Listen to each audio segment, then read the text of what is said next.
boot identity file. So when we start our WebLogic server or managed server, the terminal prompts us for admin username and password. So there we have to key in WebLogic and its password. WebLogic is our super user. If we want to make it automated, like it should not prompt me for username password, it should take it by its own.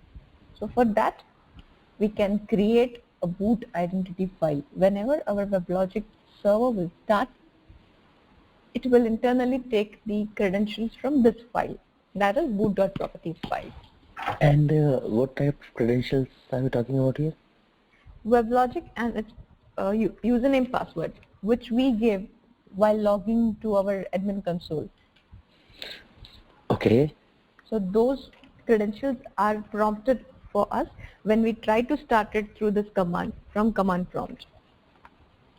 Let's say we are, yeah. Okay. So when we start WebLogic server, right, with start WebLogic.sh, right? Right. It doesn't ask for credentials, does it? It does ask for credentials. If it does not ask, then boot properties file is in place over there. Okay. So your doubt was it does not ask for credentials.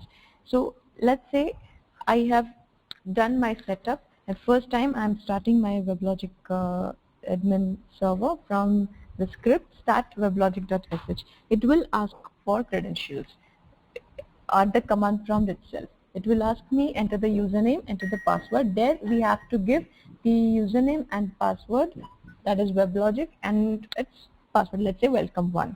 Then it will go ahead and start our server.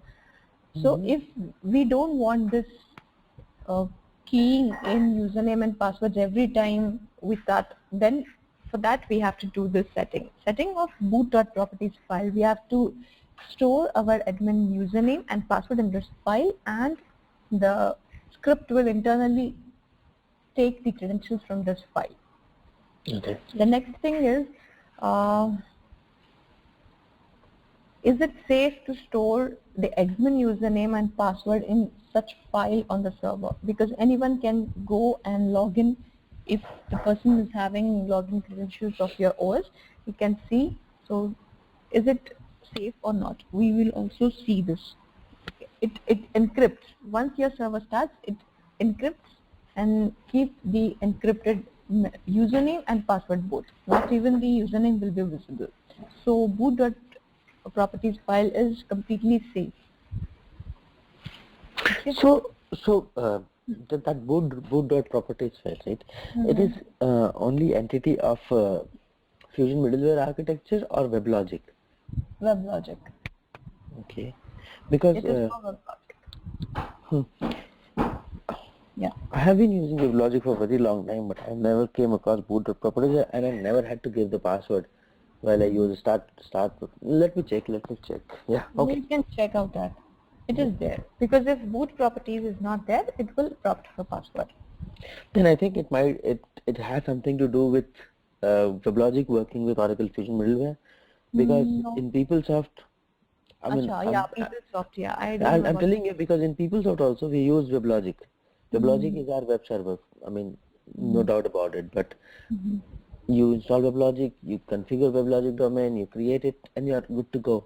I've never come across. There is a configuration.properties file. There are set env, set start properties, everything, but not boot.properties. And I mean, I never had to type in the credentials.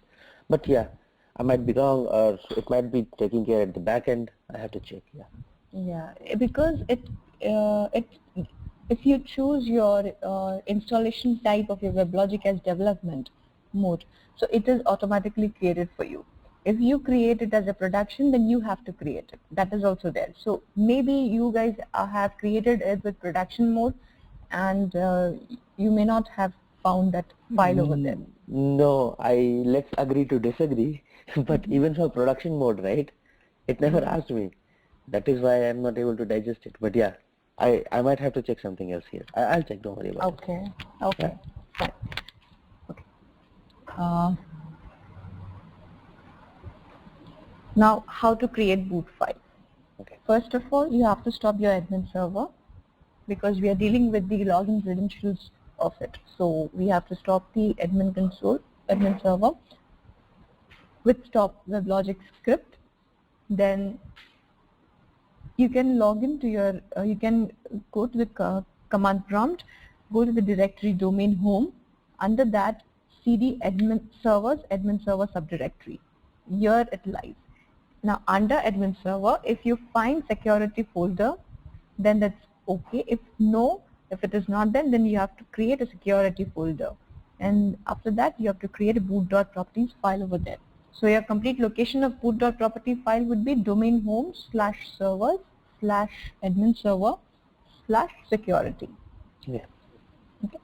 So have you worked with VI editor? Yeah.